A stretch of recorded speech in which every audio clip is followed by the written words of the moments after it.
All right, so we're going to jump right into this video. This video is going to be very long, but it's going to tell you everything you need to know about original Dungeons and Dragons, specifically about the Three Little Brown Books, or the LBBs.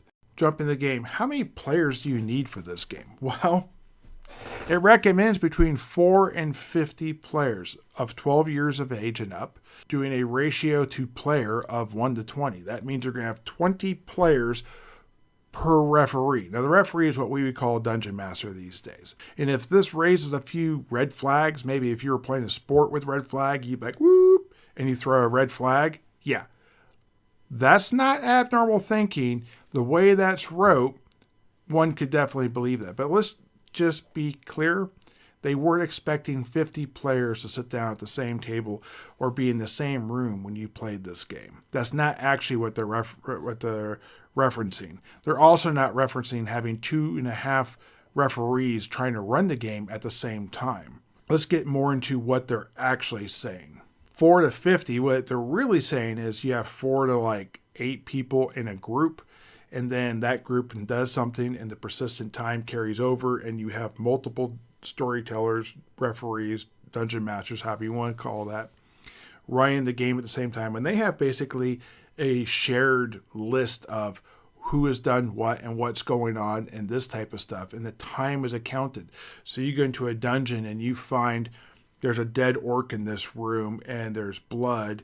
And then you realize there's non-orc blood because it's not near any of the orcs that is over here in this part, and drag marks. Well, maybe that's where someone got shot with an arrow and they have been dragged off to rescue or whatever horrible demise they might have faced, because maybe the orcs won. So based upon the evidence you find here, you may decide to go that way or decide not to go that way. If you go down that way and you see that there's scorch marks from fire and you don't see anyone there to cast spells, and you see drag marks, maybe that was a person that got dragged off, or maybe that was the reason why someone lost and there's something bad down there that has fire. Or maybe they use all their fire and they don't have it no more. You don't know. All you know is this is the way the persistent world works, like a living dungeon type of thing. I spoke in a different video a while back about my CLAD dungeon, CLAD, the Champions Archive Living Dungeon. This is kind of what that is specifically. So you might have 50 players total, but you only have 4 to 8 sitting actually at your table. And you might have 2 or 3 referees running these games for these 50 players, but the reality is they're not all playing in the same table at the same time on the same day.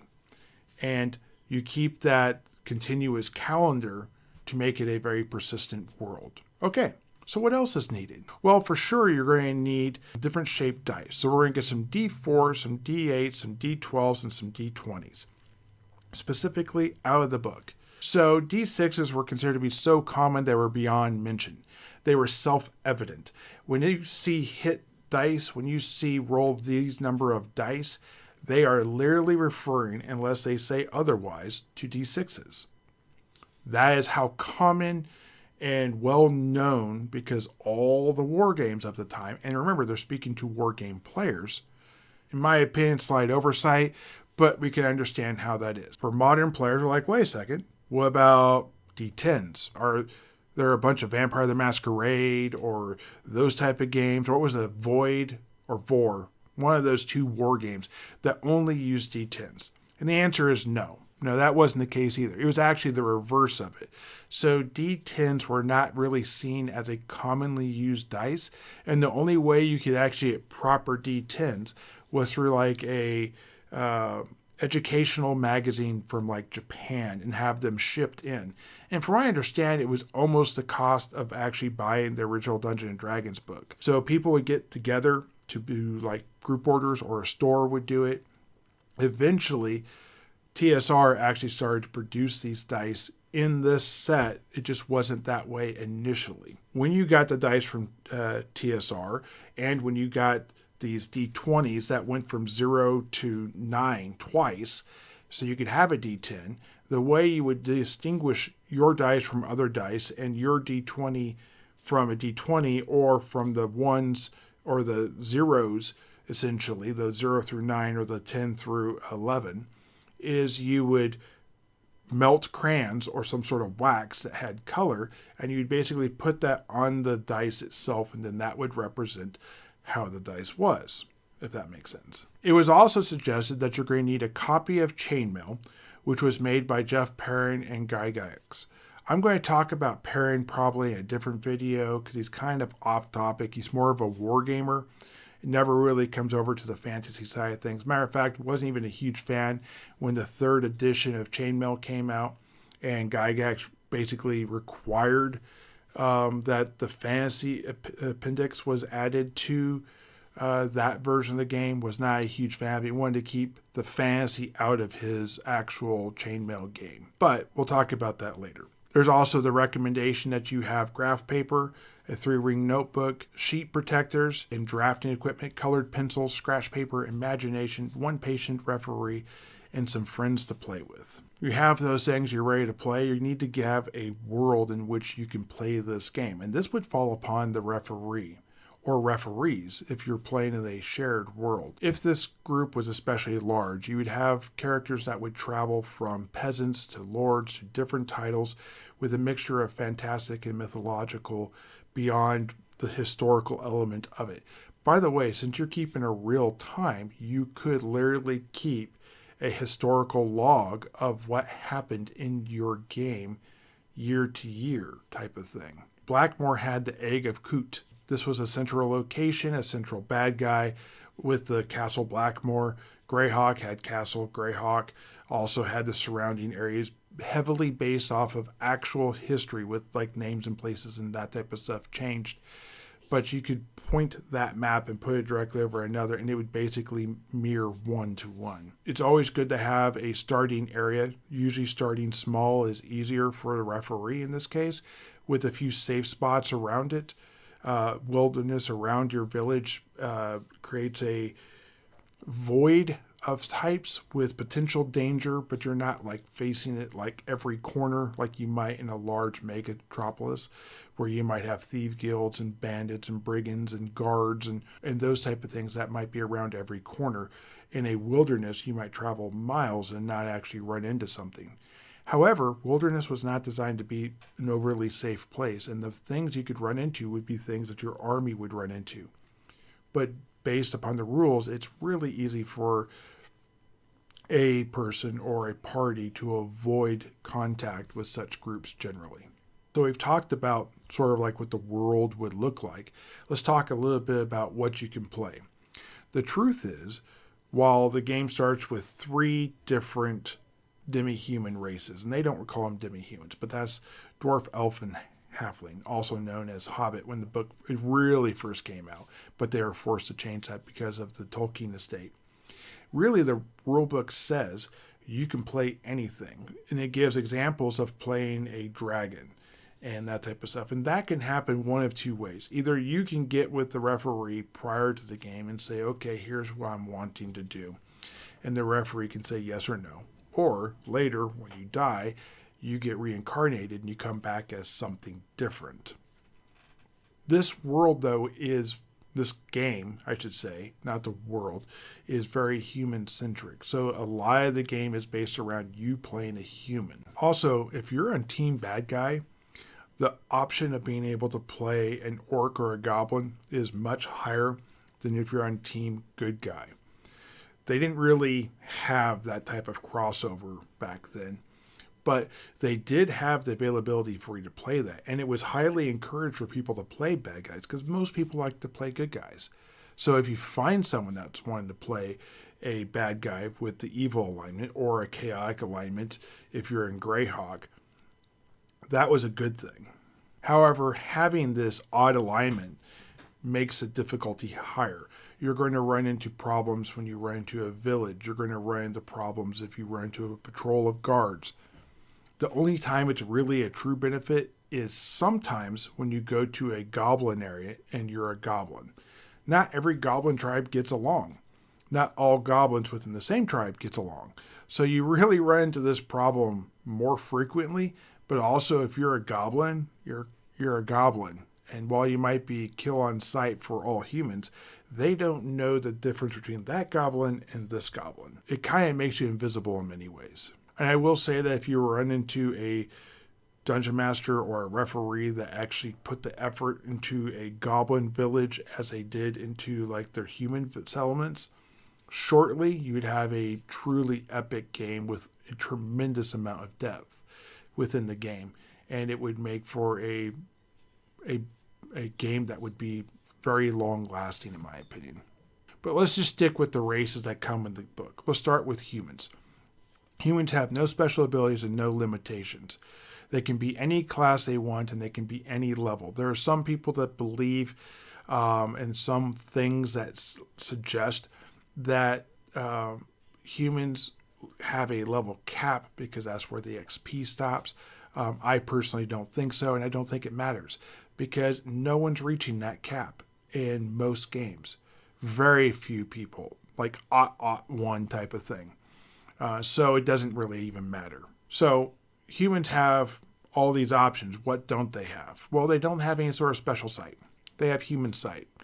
They don't have any special ability to detect secret passageways or to know if a hallway is slanting or if there's, a change of direction or which way is north. They don't really know any of that stuff. Dwarves, for example, are an extremely popular race, but we're limited to fighting men or man only in these books. And that kind of right there refers to man not as human, as the first thing it's talking about is with dwarves. So take away this and don't even really apply man. This could be a fighting person. For sure you can have women in here as easily as you could have men. One of the more popular things, though, that dwarves do have is they count as being 4 levels higher than they are when making save throws. And that is actually pretty massive. They also get the ability to fully use a magical hammer. So if you have a +2 hammer, I'm going to go into a whole video about that, but the dwarves can actually reach +3, and it counts as throwing, which means it has returning, this type of stuff. And there's a lot of other artifactual type weapons that do require the qualification of dwarf to get the full benefits. Dwarves also have the ability, as I said earlier, the humans do not have, to detect slopes and hallways and minor shifts in the dungeon. Why this is actually sort of an insurance to protect parties from tricky GMs that are dungeon masters or referees that are trying to surprise you by going down a level. See, in the game, every time you go down a level, the monsters become harder, the loot becomes better, and if you don't know what you're stepping into, sort of a metagame knowledge, you can find yourself in a world of hurt because you're in a much more difficult place to fight or to survive based upon the creatures that could be there. So both dwarves and elves have infravision, though elves were the only class that were 2 things at the same time. They were both considered to be fighting men and magic users. They are both this at the same time, and they are neither this at the same time, if that makes sense. Probably not, and that kind of sums up the rules for elves. The elves are very complicated to understand. I have a full video talking about all the races and the classes. I recommend going back, checking that out to kind of get a better idea with that. For the most part, here's what it is. Fighting men's cap at level 4, magic user caps at level 8 in these 3 books. They split their XP into both, and like when they cap in their fighter side, the fighting man side, their XP is just basically halved. They don't get the full bonus going into the magic user side. What are elves good at? They are obviously great at being better at some things than others. While you couldn't change in the middle of combat or in the same game session, you could basically start your game session as the choice. And there is a question about whether it's a game session or the adventure. I played it as you've not gone into the dungeon. You haven't left to go do the thing. You could become a magic user, or you could become a fighting man. And that would be it. And then the next time you played, you would then choose what you want to be again. When you got to basically a save point, you're in the inn, you're resting, you're healing, you switch over to the other class and you're good to go. To some degree, I don't know if it really matters. You're capped at 4th level fighting man, so you're not really going to get the super extra bonuses for extra attacks. Not exactly. I mean, 3rd level you do get an additional attack, or 4th level you do get an additional attack, but that's not exactly the same type of thing. Magic users will get it too at 5th or 6th level or whatever it is. So they get it as well. It's just maybe not at the same time. And if you have magic armor on, you can cast spells. So you could be wearing magical full plate +1 and cast spells as an elf, which is far superior to anything the human magic user is going to have available to them, basically at that level. Elves also had the best, absolutely top tier, S tier finding secret passages. The S tier portion of that is kind of hidden. Yeah, a few pips on the dice is, that's cool, but you can still roll a 1 or you can still roll a 6 and not find it. Yeah, where it becomes S tier is when you have like 3 elves. Good luck getting anything past 3 elves in the party. That could be porters. That could be torchbearer.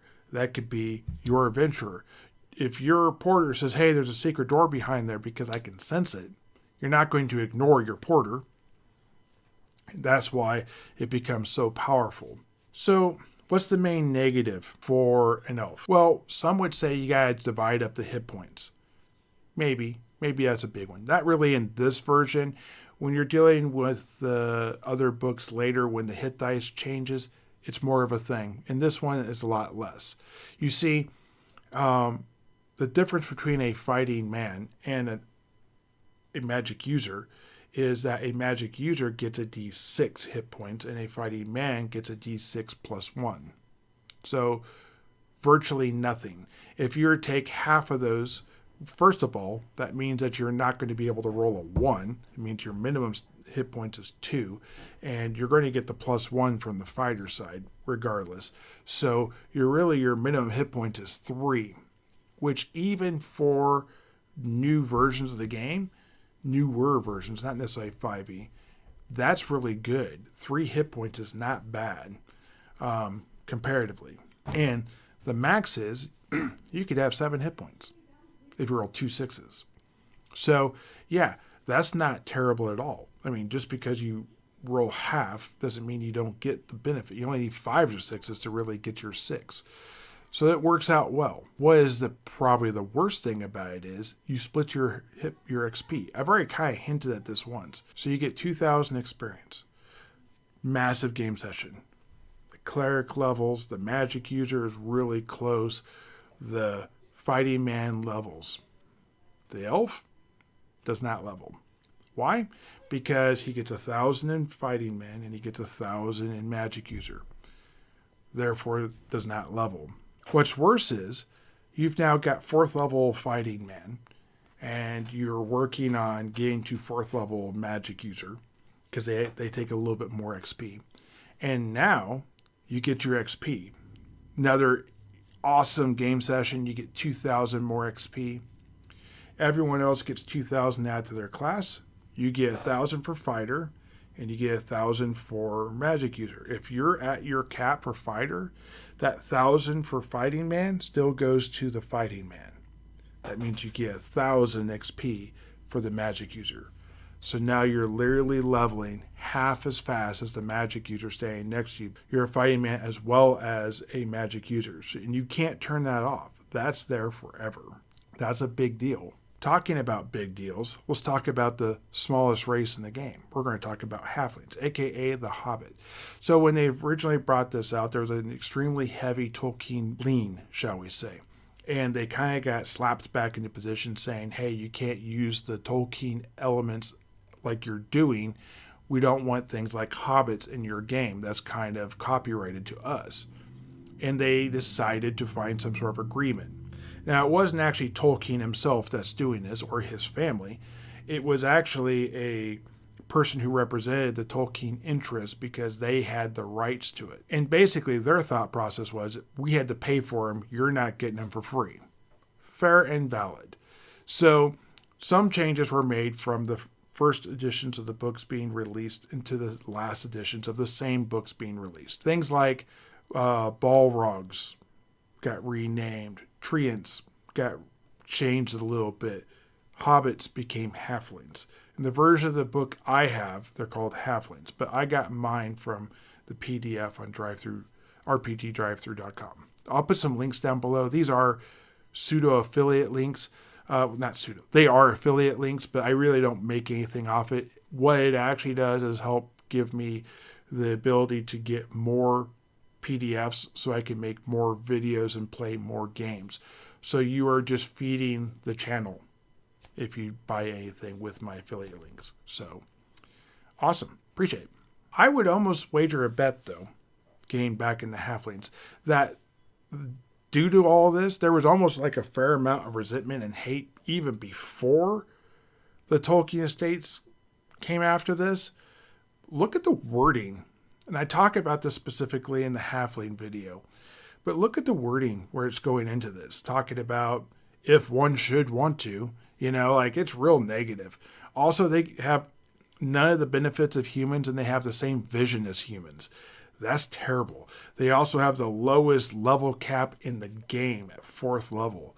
Fighting man. They cannot be clerics and they cannot be magic users. The main benefit they have, and they don't even get to keep all of this. It's not even like halfling magic resist. No. They use dwarven magic resist. They don't even get the name of it. They have to share that with the dwarves. Look in the dwarves, it doesn't say dwarven magic resist like what the halflings get. No, it's only in the halflings, like the dwarves get. Ugh. So humans and halflings don't get infravision. Dwarves and elves do get infravision, as well as anything that is an enemy. So if you are a human, or man per se, and you're an enemy, not under the influence of any sort of PC control, party member control, player character control, you have dark vision. The humans captives, the party member you have captive does not. The man does. The human captive does not. Same room, same space, but because you're a player's character, you don't get the dark vision or the infravision. If you were to charm a person to gain that ability, once they are charmed, they lose infravision. Literally wrote in the rules that way. Okay, so let's get into some of the classes. We've talked a little bit about these while we went through the races, but fighting man is basically a fighter, as we would know it today. It's the only class that can use all weapons and all armor and basically had no restrictions. They were designed to be as specific or as different from like Jack Sparrow to Conan the Barbarian, as well as anyone else who might think of themselves as a knight or the Grey Mouser or any of those type of things. So a knight might find themselves jousting in combat to decide for the party basically how they're going to eat and these type of things. Whereas a peasant might take up arms against some sort of tyrant.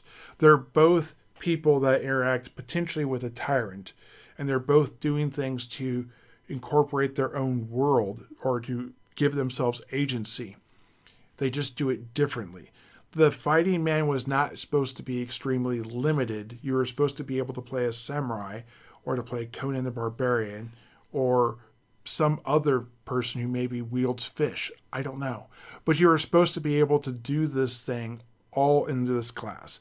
Later, they kind of separate these out and made it a little less like broad and a little bit more specific, giving more rules to a very rules-light game. Now, I say rules-light, and the other two classes have a little bit more rules to them. So, a magic user was also not a specific type of caster, although it was a very specific, that it was not religious. So you could be a shaman, but you wouldn't be getting your powers from a divine entity or being. That would be on the cleric side of things. I do believe that there are shaman types out there that would get their powers from non-actual power sources that they get from the magic itself. If you were to look at like modern day druidism, I don't necessarily believe that they think of a certain god. They just believe that there's a magic out there that they draw upon. I'm speaking very broadly here. I don't know anything about Druidism. From what I understand, that is the basics of it. Comment down below, I guess, if I'm wrong, and let me know. Or point me to a right video in the Facebook or something. Help me out here. So they can wield magic and spells like a duelist can magic knives, while they themselves can only use a knife in like one hand, and they can't use any other weapons. They have no ability for armor. So they're extremely powerful in one way and extremely weak in basically most conventional, modern, mundane ways, which is going to be the greatest thing you're going to run into. That means you need fighting men, preferably, and maybe a cleric, around you to help keep you alive long enough so that your specialized focus becomes so dominant that battlefields are your playground. I have a series right now where I release basically 2 videos a week. It's actually a video every 3 days, and normally that's twice a week. Talking about spells, both clerical and magic user spells, but they're all original Dungeons & Dragons spells. So you'll see those already out, but go ahead and look for more of those moving forward as they're still rolling out. And I'm going to be doing from first level to maximum level on these spells, which means I will have a heavy lean at the end towards arcane or the magic user side of things, because the divine spells only go to a certain level. So clerics, the divine spellcaster. These cast very different spells. They don't actually require a spell book or books like the magic user did. So the cost of them gaining new spells is far less. For example, a magic user, when they want to learn a spell, it costs them 2,000 gold per level, essentially. Or it goes 2,000, 4,000, 8,000, 16,000, 32,000, etc. For a cleric, they just have to basically have their belief in their god, and they have a decision to make every day about what spells they want to learn. And they don't have the fear of losing a 2,000 gold piece spell book, for example, for a first level spell.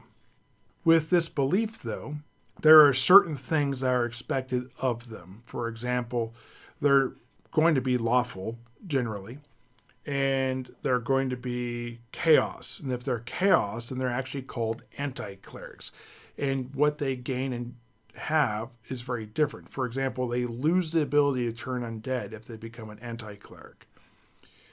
I actually give them, instead of turn undead, they get the inverse of it, and they basically get to control undead, just because I think that makes a lot more sense. They're limited to maces specifically. They're not even allowed slings or other blunt instruments like hammers. But they can use any and all armor and shields, making them essentially a highly specialized man of arms, because the main difference between them and that is a d6 plus 1 for hit points and a d6, and the fact they're using a mace. Having a cleric or two around an area with a bunch of undead is amazing. Their specialized focus from now to the end of time is their ability to destroy undead. That ability is hands down massive. I actually cap that ability because it's so powerful, and say that they can only try and turn a group of undead once. If more undead of that type or different type adds in, then they can try and turn that group of undead. But they can't just continuously try and turn the undead. Now, what does that mean specifically?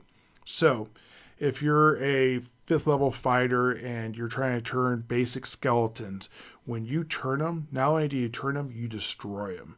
If you're a lower level character and you try and turn them, if you turn those skeletons, what happens is they run away from you.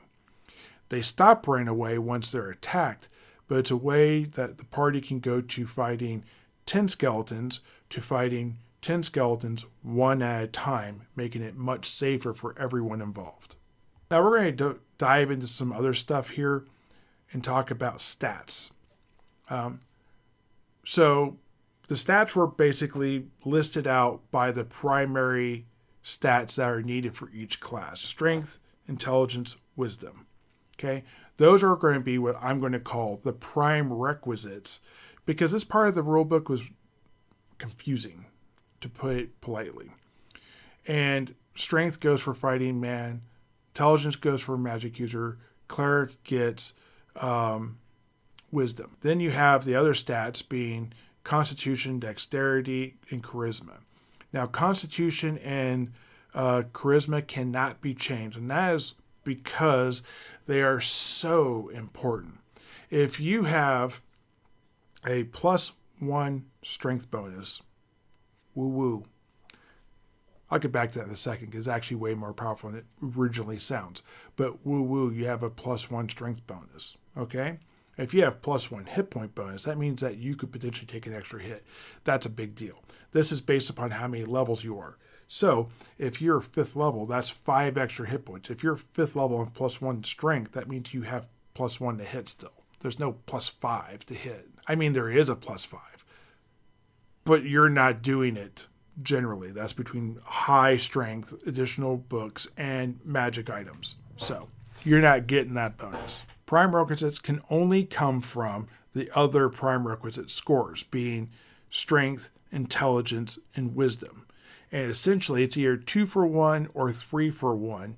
And you basically take from that and you put into your own prime requisite. So if you're a cleric, your prime requisite is going to be your wisdom.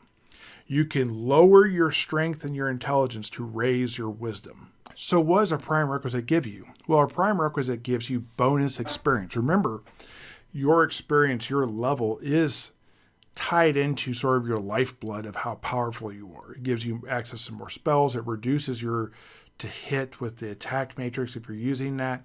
It gives you additional attacks with the 1 per 3, 1 per 4, 1 per 5 that I'll talk about later.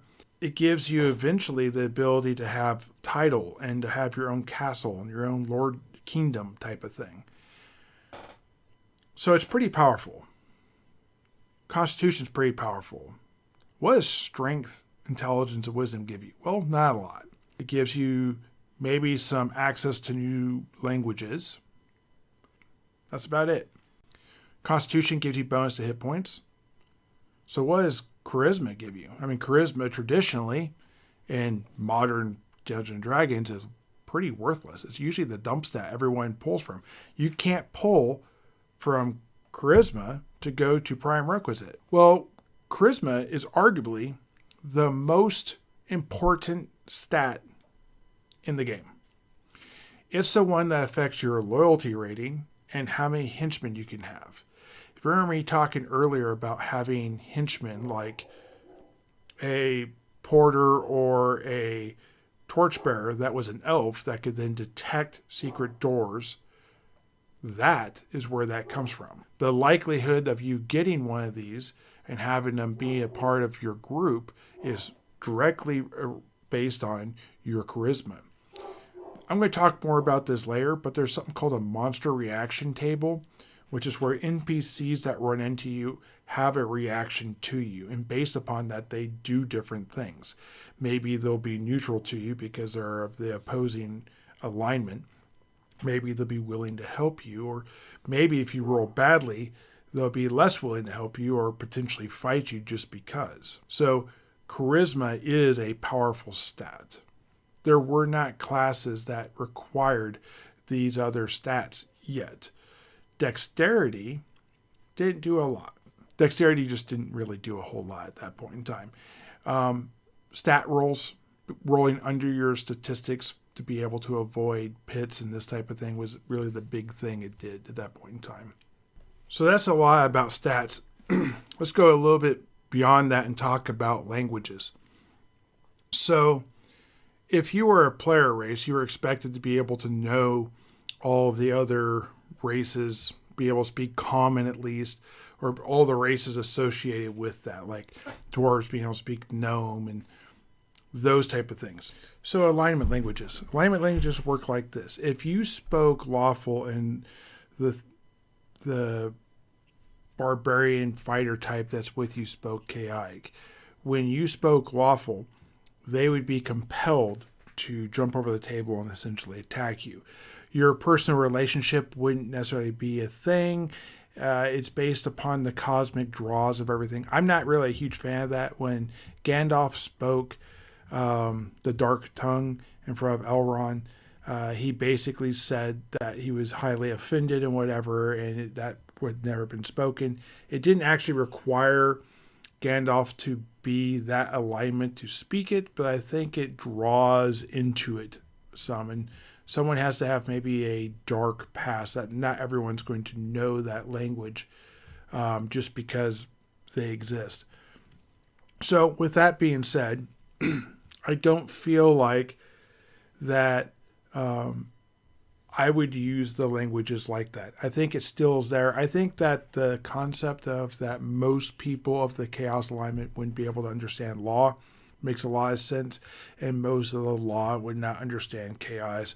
And I really don't really have a neutral tongue. They kind of are oblivious to both of them, and it's more of a thief can't in my world, where they're speaking with hand gestures and pointing to things that they understand. Like if you're a conservative and I say, something about Bill Maher, you're going to know a positive or a negative about that thing. Whereas if I say something about Ben Shapiro, you're going to like, oh yes, because they're polarizing different things. Now, in reference, going to the other alignment, if you're the opposite of a conservative, which in this case is a liberal, and I use those same two figures, those things are going to have very different meanings because of the context in which they come from. So I think that makes sense about how, like in a thief can't type of way, that would work. They don't go into necessarily arcane and divine spells. They just kind of refer to as spells. In modern years, we have put some polish to that and come up with those two different versions. I've actually seen a third one for primal, referring to like ranger and druid spells and that type of stuff, and I really like that concept.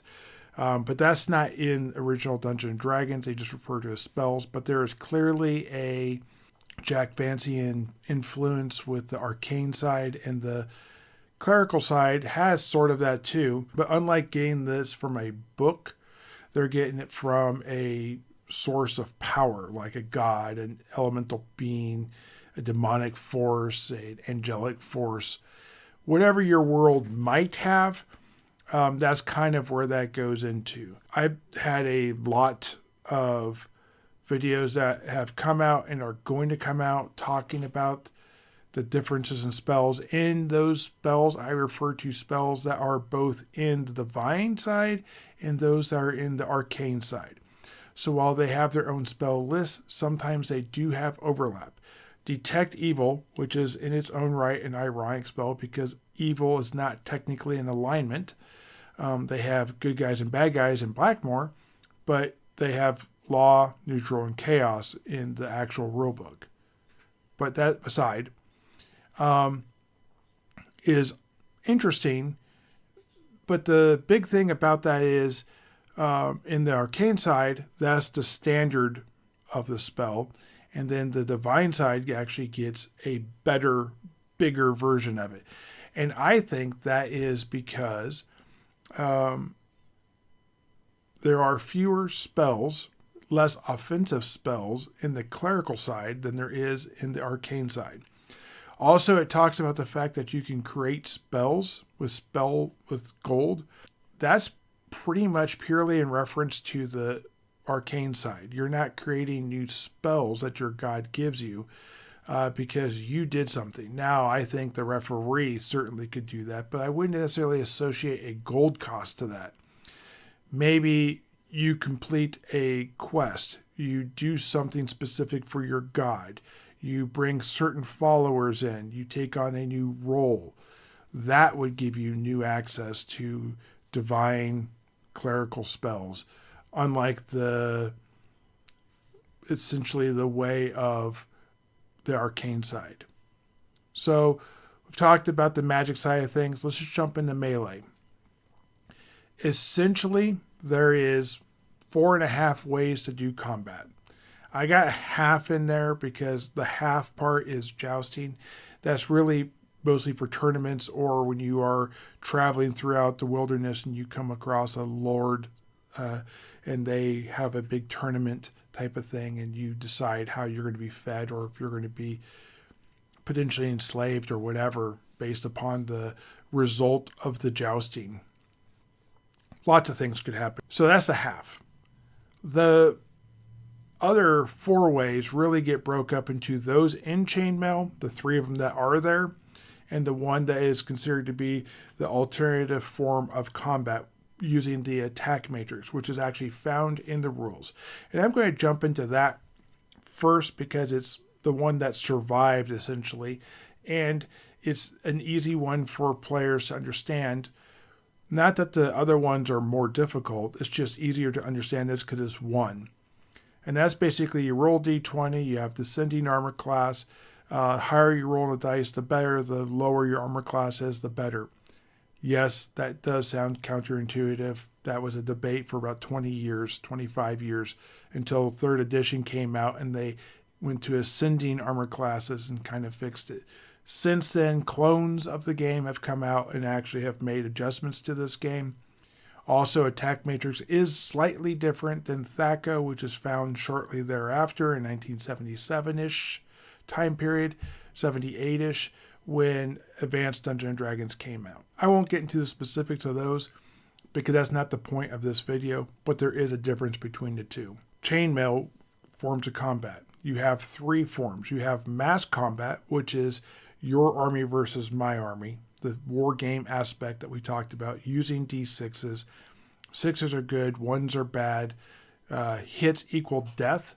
Unless you're a hero type, then you need certain number of hits equal to their level, essentially, to take them down. The fighting capability in there gives you bonuses to your hit. Fighters get this quicker than non-fighting types, and they can actually, some can actually, at certain levels, can receive negatives. But essentially, in the mass combat, if you were 4th level, you roll 4d6, and if you had +1, you'd add +1 to a dice of your choice. If you had -1, you'd add -1 to a dice of your choice, which makes it basically meaningless because you're probably going to miss with one of them. But if you had 4 hits and you had to reduce one, reducing a 6 to a 5 means that maybe I'll hit unless you need 6s. And if you need 6s, that guarantees that one of them is going to miss. So there is a potential for that to be, but the +1 is way more valuable because the +1 can make that 5 a 6 or that 4 a 5. You get the general idea. Now, when you're looking at the other 2 forms of combat, you also have man-to-man combat and fantasy combat. Both share the same thing of they roll 2d6 and it's on from basically a 2 to 12 scale. Rolling 2 dice of the same type, you're going to be pushed more to the middle. You're going to have a greater chance of rolling a 1 and a 6 or a 2 and a 6 than you will of rolling 2 6s, which is very specific. Just like you have a far less chance of rolling 2 1s, which is also equally specific. So it tends to lean to a greater number because you're going to have a greater chance of rolling a high and a mid number versus having 2 lows. Even 2 lows can be higher than some of the numbers on that scale. So you're going to be pushed farther along into it. Now, this means that essentially armor class is between essentially 5 and 12. Now, the way they worked this back then is daggers would need a lot more to hit when the armor got more protective, but would have a greater chance to hit something like chainmail. Not necessarily greater as in it's easier to hit chainmail than it is to hit leather or no armor, but what I'm saying is that the benefits chainmail gives you is not as much to a person with a dagger as it is a person with like a mace or a sword, for example. Same thing can be said because their form of combat in chainmail was actually very detailed because that was the primary thing they did. So if you had a person in plate mail on a horse or off a horse, you needed 12s to hit. If that person was knocked prone and you had a dagger, you needed like a 7 to hit, because basically you'd put it between the two plates and push in, because they weren't able to defend themselves properly. I also did that if a thief had a person in complete surprise. Essentially, that would be their bonus for like backstabbing. When I do my actual play, I don't do that. But if I was to do that, I think that makes a lot of sense. I also don't do that for things like swords or other things. That's why daggers were so favored by thief classes. But that's a whole different video. We didn't have thieves in this game, so let's don't worry about it. So how does that work for fantasy combat? Well, to be on the fantasy combat chart, you have to be a hero, which means 4th level for a fighting man, or you have to be a lord, which is 8th level fighting man, or you have to be an elf with a magic weapon preferred. And that's basically it. That's the only way players can be there. Wizards can be there at a certain level too. Outside of that, you were on there. Now, a lot of people would say, okay, 4 guards would count because they're 4 hit dice as 1 attack on the fantasy chart. And that makes a tremendous amount of sense. And I would do that too.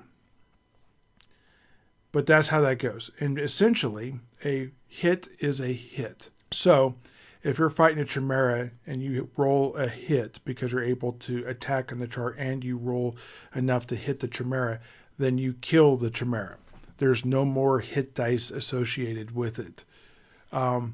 Technically, if a chimera was to hit a fighter or a lord, there is no hit dice beside it. There's no hit points. You just dead. I don't think I would do that. I don't think, even though the chimera is on that, I would use the fantasy combat chart against the players.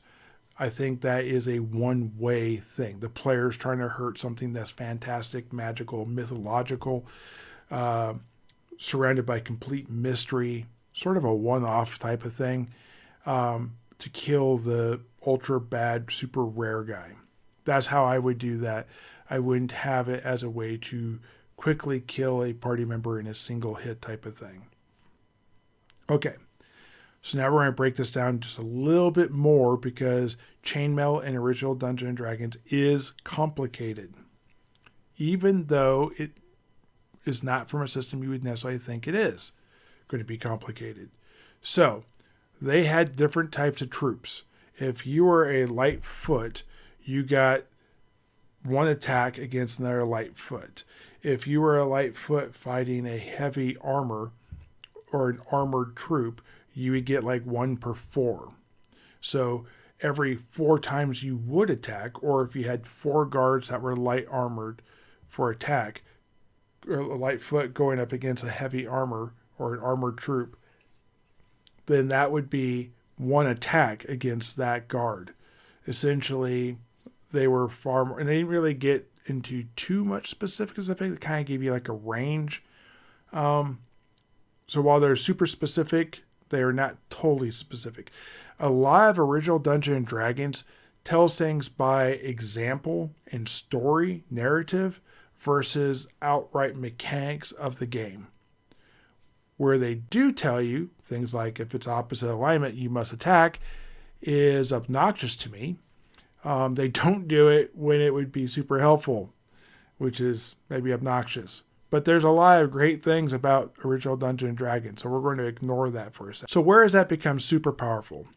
Let's say you're the reverse. You're the heavy troop, and you're a lord. You're 8th level. So you normally get 8 dice, but you're fighting a bunch of bowmen, which are considered to be lightfoot. So you get 4 attacks per hit dice against the bowman. 8th level, that's 32 attacks against your bowman. That is a lot of attacks on bowmen. And where the bowmen need probably 6s to wound you, you need like 4s on them. Let's say you have a magic sword, now you need 3s. You're rolling d6s, glat. That's a whole bunch of bowmen dead. The bowmen come back at you. They need 8 wounds to kill you. Probably not going to happen. Heroes, magic items quickly made chainmail unbalanced and kind of sent it spiraling off. But it made it fantastic and awesome at the same time, and it brought everyone to original Dungeons and Dragons. So when you're doing original Dungeons and Dragons, my recommendation is you only use mass combat when you're doing mass combat. Use man-to-man or the fantasy chart when you're doing person-to-person. It makes it a lot more balanced and reasonable. Also, I use hit points. I don't use hit dice. Therefore, you can whittle a person down versus having to chunk them off. So the way it worked back in the original rules is if you didn't do 8 hit points, you didn't kill it, and you didn't have an in-between. It was death or alive. You didn't have to use a different point of reference, you didn't have Bruce Willis in Die Hard after he steps on the glass suffering foot injuries that then cause him difficulties and leave blood trails for people to follow. You have pristine, like the Terminator, the Liquid Terminator guy, and then, or you had death, like at the very end. And that's okay, but that's not the game I want to play, per se. Outdoor survival. We're going to jump over to outdoor survival, take care of the other thing that was in this a lot, and talk about that. In that version, I have like 3 or 4 videos talking about outdoor survival and exploration and this type of thing. Just like I have 3 videos talking about dungeons and dungeon crawls and that type of thing. On outdoor survival, you're basically potentially going to be lost. You have wandering encounters. You're traveling around, food, water, your encumbrance. All those things are factors. And it was so bad that many people didn't even play the first 3 levels. You even had wandering monster encounters. That'd be a thing after you got 3rd level, because facing between 30 and 300 orcs, because this game was designed for a war game, is not optimal. Now I say that, and then in the line right below it talks about, the number of discretion is up to the referee, because, it may not make sense because that many orcs can't fit in that space, like if you're in a dungeon, or the party would not be able to fight that many, and it would just be, redundant and futile, essentially. Now, there's some pursuit rules and that type of stuff. And I'm not going to get specifically into that. I talk about that in my actual plays and in my actual talking about pursuit video. So I'm not going to get into that specifically, but just know that there are rules in there, and it benefits you for being a small number of people versus a large number of people. 2 orcs have an easier time to find you than 300 orcs in this version of the rules. We talked a little bit about alignment as we were going. In this rule, you have, like I've said before, law, neutral, chaos. They're based upon cosmic powers, essentially trying to pull or persuade you to go into certain things. This was directly basically pulled from a book called 3 Hearts, 3 Lions. It's a decent enough read. It's not terribly long. It talks about these forces and what goes on. It's definitely worth checking out. I'm going to talk more specifically on alignments and going into more depth with references when I start getting into these novels and that type of thing. So look for that video coming out in the future. I spoke shortly about anti-clerics. Anti-clerics were literally a term that was used in the rules, or something to put literally the fear of God into your clerics to make sure they didn't go that way. So I'm going to talk more about alignments when I get into some of these books like the 3 Hearts, 3 Lions, and some of the other sword and sorcery books like with Eldrick and the Grey Mouser and the Conan series, and maybe some of the Call of Cthulhu type elements that you might find in certain of these games. And I think a lot of that will be a lot more understood probably when I do that. So let's go ahead and talk briefly about the underworld and how it works specifically against you, where doors literally shut and are hard to open, where monsters are able to travel through these doors and see in darkness, even though You can't, and this type of stuff. And even if you put a pit in there to spike a door open, there's a potential that door could be shut. Why? How? Well, you can run it as a, some sort of intellectual being like Hallister that goes through and removes the pit and to shut the door to cause the party a little bit of strife or potentially make them bust it down, which, by the way, for you is really hard. It takes 10 rounds of combat without bonuses probably for strength if you don't have the ability to open the door, versus like a giant, which requires half its movement. So it's really, you're going to make noise, and noise is a big factor. We'll come into that in just a second. But it's a big factor for being able to navigate this dungeon. Or the other thing that could be removing that pit is, remember, all these things are happening at the same time in a persistent world. Maybe another party of adventurers comes through, takes the pit and out, shuts the door because they don't want an open door behind them. That's a very legit thing, and it's something that a dungeon master, a referee, could argue as a thing that happened. So, light sources. If you're holding light and you're in darkness, everything in the darkness can see you way easier than you can see them. The only way you see them is if you're close. If they're a mile away and there's no obstructions, you're going to see that light source in complete darkness. Same thing with sound. If you're in the sound, you can't hear other things as well as they can hear you. So if you're trying to beat down a door, you may not hear the orc walk up to the other side, pull out its weapon, and ready itself for when you come through that door, or just open the door and attack you. Those things can happen. So what would you do if you didn't want to beat down a door? If you wanted to be a little bit more stealthy and you don't have a thief yet? Well, an open doors check can be made. Your strength does have a factor in that. It's not much of a roll at this point in time because we don't have the improved strength stats yet, but there is a potential of it. If it's magically sealed, at this point in time, there's nothing you can do about that. You're going to have to beat that door down, get rid of the magic, or find your way around it. So if the monster knows you're coming because of light, noise, sight, whatever, and you don't, they have zero chance of being stunned, and you have a chance of being stunned. If they don't know you're coming, then you both have a chance of being stunned. What does that mean? Well, normally combat happens for two non-stun targets 20 feet to 80 feet away. This is one of the few times you'll see D4s actually rolled, and this is what it is for that. Now, if you're surprised, that's not 2d4 anymore. It's a d3. A d3 is not even a dice. It's really a dice halved, a d6 halved. But you would have 10 to 30 feet of warning, which basically means they're in melee with you before you even know it.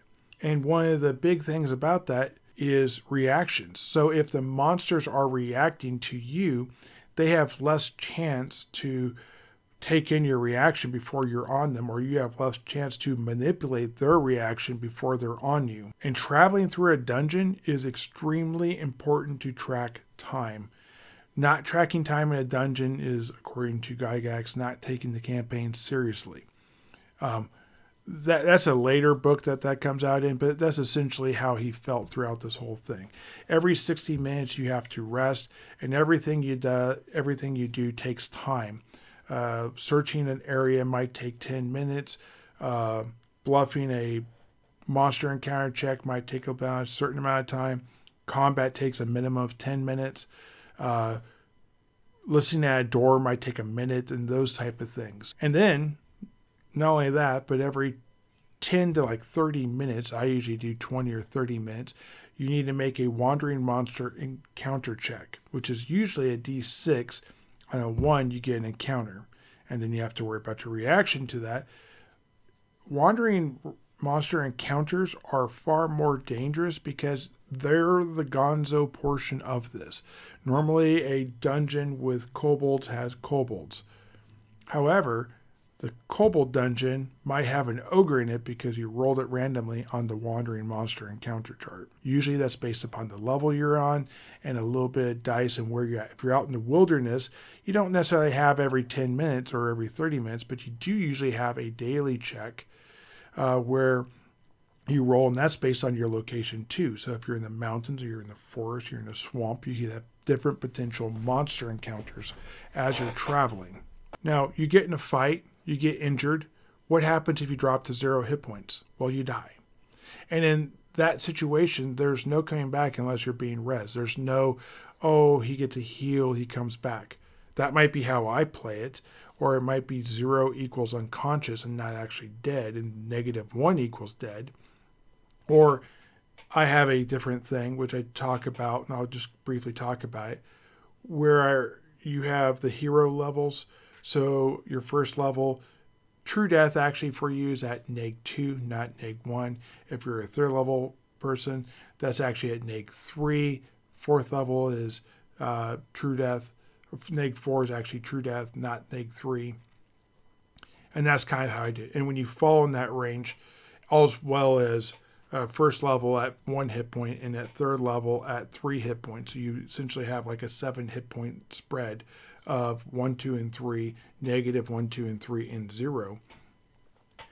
That would be where you pick up scars and battle damage that never truly heals. And it basically represents how experienced your character, how reckless your character kind of is. So your character dies. We talked about the fact that this is a persistent game where people have characters that know each other or may interact with each other, and time is a real thing.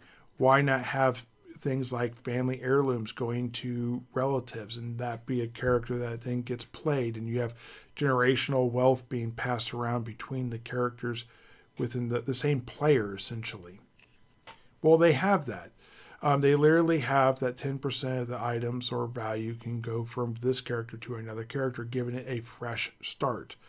This is why it talks about in the rules that you want to make a dungeon that goes at least 3 levels deep.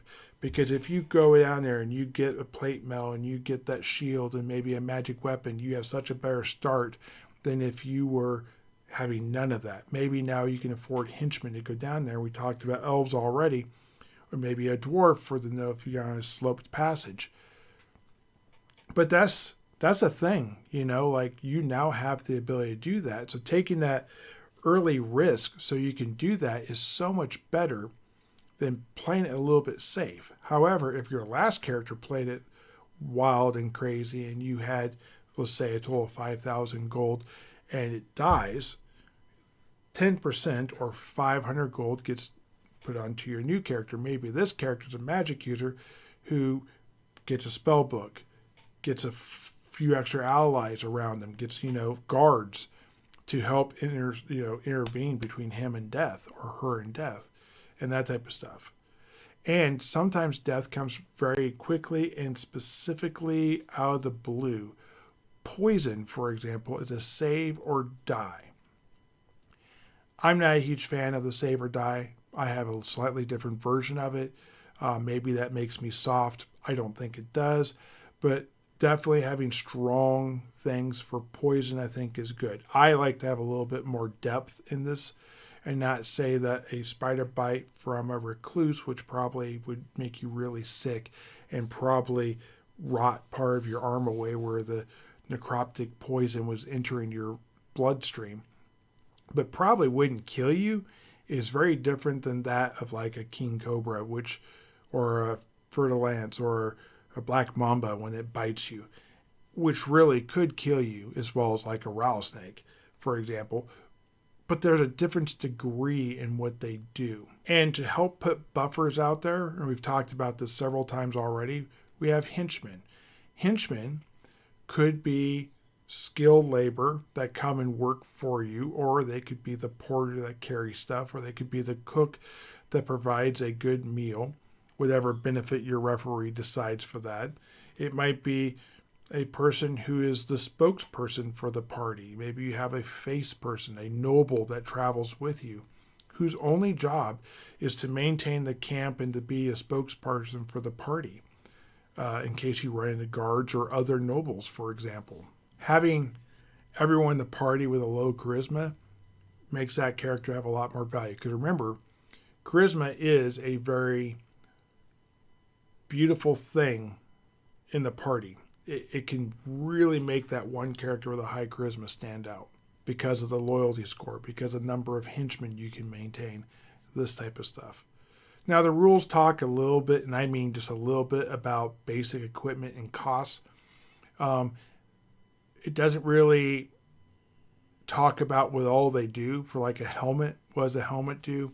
I think a helmet comes from the Dave Arneson side of things, where eventually he talks about having hit locations, and getting hit in the head probably means an automatic critical, which they don't really ever cover. But having a helmet prevents that critical, but probably takes away the helmet. That's how I play it. They don't really have rules for such things, but that's the way I see it. Now, weight. Weight is figured out in coins. It's not necessarily the coin you bought it for, but it's a universal thing. Like a person might weigh 1,500 coins. That's a standard weight for a person potentially. I'm sure a halfling, a child, a noble that's morbidly obese probably has a different coin weight. But if you find 500 gold coins, that weighs 500 coins. If you find 500 copper coins, that weighs 500 coins. Your chainmail weighs like 400 coins, I want to say. So yeah, there is a certain thing with that. And then threshold, which has less to do about strength than it probably should.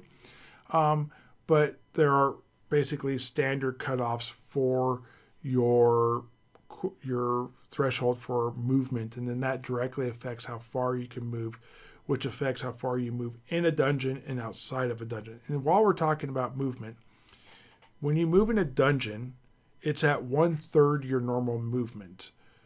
They refer to it by movement by feet. They refer to movement in feet, yet when they show movement within a dungeon, they show it by inches. This led to some confusion about if a spell like a fireball was 2 inches or 20 feet. Confusing when they went to shoot a fireball from, let's say, inside a dungeon to outside of a dungeon. Did it massively speed up and expand, or was it always the same side? And really what that comes down to, it's a metaphor designed to help with movement on a board that is actually manageable. And I've talked a lot about leveling. I'm going to have a thing slide by that shows you how much XP it takes to level, and also what the leveling thing was. There was a revision to this form of leveling that actually improved and made it a little bit more in depth on this. But in the original 3 core rule books, it was 1 hit dice equals 100 XP. At first level, that's pretty good. If you were to fight a second hit dice or a 2 hit dice, a second level character, you would get 200 XP, because that's the cutoff for that. So it never went beyond that. However, if you were second level fighting first level characters, first 1 hit dice creatures, you'd only get half the experience, because your side is the 2 and their side is the 1 above it. So 1/2. If you were 3rd level, it'd be 1/3. If you're 4th level, yada, yada, yada. So instead of getting 100 XP per level, it'd be 50 XP per creature, I guess you'd say. And if you're 3rd level, it'd be 33 experience, and so on. In the alternative combat, they have a system for gaining additional attacks. The fighter is every 3 levels, the cleric was every 4 levels, and the magic user is every 5 levels. I like to actually extend that backwards to the chainmail, not to mass combat, but to fantasy and into the man-to-man combat. That does mean that every lord has 2 chances to get that, so it doesn't exactly work the way I'd want it to.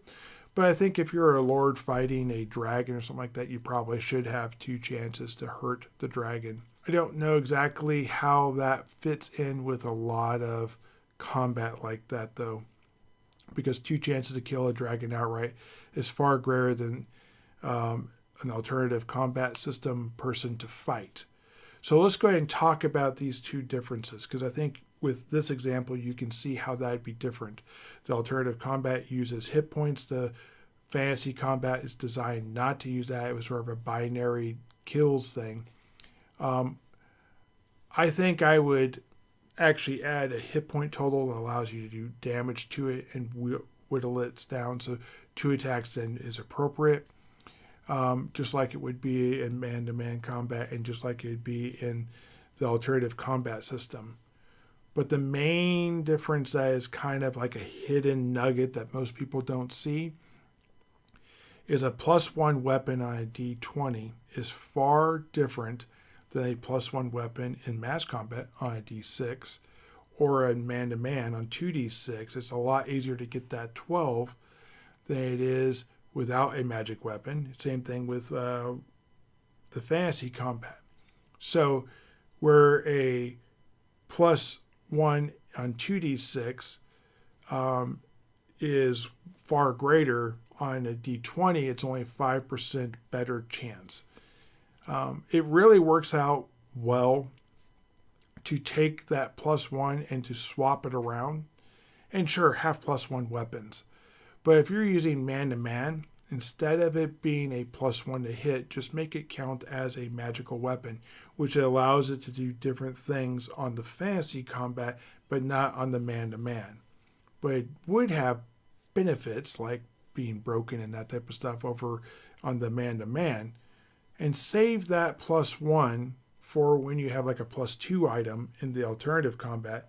Make that into a +1 on the fantasy and the man-to-man chart. And then maybe consider putting in the mass combat, but probably just still leave that as a magic weapon. And if you have a +3 item in the alternative combat, then you'd have your +1 on those two things, and then your +1 on your mass combat. Where that gets crazy, that's the way I would do it. The rules don't have it like that. So in the man-to-man, +1 is a +1. Boom. Big bonus. A dwarf with a hammer gain a +3. Massive. First of all, they don't think they need 12s on anything. And they have 2d6 +3 to get there. Their minimum roll before strength is a 5, which means they are coming really close to hitting someone in leather armor. Their strength bonus, if they have one, probably do, means that even on snake eyes, they're going to hit someone in leather armor, which makes it incredibly powerful. They don't have automatic to hits and they don't have automatic failures. That's a thing that came out much later. So, yeah, there is a huge difference. You can roll a 1 on the alternative combat, and you are actually several numbers away from being able to hit, even at, we'll say, an 8th level fighter, or let's go with a 9th level fighting man, and say you get that extra bonus, which I want to say makes you like a 6 to hit armor class 0. And what that means is that you would have to roll a 6 to hit armor class 0. And if you had a +3 weapon, that would be you need a 3. And if you had +1 from strength, that means you need a 2. So even with a max level character, you'd have a very difficult time hitting. And if you're 8th level, it's a completely different number. It's off by like 3 numbers. I think that describes combat. I have many videos on combat. It's a big part of the game. I recommend going to check those out. Let's get on the save throws. So what's kind of funny is it doesn't actually say in the main save throw section what type of dice you're rolling. Obviously, based upon the numbers they're indicating, you roll a d20 and you want to roll higher. They do say that when it comes to save throws for magic items, but they don't say that for characters. So for sure, that's what they mean. The numbers indicate one thing. The save throws for magic items just proves it, in my opinion. So we talked briefly about magic items and their save throws. Let's get a little bit more in depth and jump into the second book of this and talk about magic items specifically. You could really do several videos talking about magic items.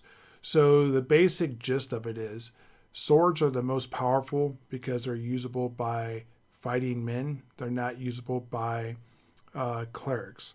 That is not exactly a 1-to-1 ratio, but there are benefits that are kind of laid in deeper, like hammers being the best for a dwarf, but a dwarf can use a sword. So there's still that huge benefit. Clerics cannot use a hammer. This is one of the big things that allows a cleric not to be as good at melee as a fighting man. Takes that away from the fighting man because you give them hammers, for example. There's a lot of magical power within these items, but items were meant, as I've stated already, to be destroyed. So there's a matter of temperancy, like being temporary, and that's a big thing. There's also cursed items. Cursed items show up as magical. They just usually have a negative effect, and they have the curse that you can't put them down or stop using them. Many times it comes with some sort of delusion that they are better than any magic item you've ever used, making it so you don't want to do that. Even if you would do that, you wouldn't want to. So you don't even realize you're being affected by the curse until someone does a remove curse on you, and then you're like, oh, criminy, that was terrible. There is also really many other categories, but of those different categories, there's intelligent items, which have alignment. These can be law, neutral, and chaos. And there's some negatives for using them. And there are artifacts. Artifacts can only be law and chaos, and using the wrong alignment can be devastating and actually can kill your character. For example, I think it does a 10 points of damage. Not even a D10. It just does 10 points of damage if you're the opposite alignment and you try and use that weapon. And we've already spoken about XP and how quickly you gained XP in this version of the game. One of the more interesting things to me was that in this version of the game, not only did you get XP from the gold you found, but from the magic items you found. They all have a gold value associated with them, which is ironic because they don't actually give that for most items, but they do have one associated. You just have to maybe dig and figure it out or come up with your own total. But that gives you XP. I have videos talking about this in more detail. I would just refer you back to those videos specifically. In the second book, there's also a big section, it's really two sections. It takes up a large portion of the book. The first part's not too bad. It's called a monster reference table. And then it has a comma and it says hostile and benign creatures.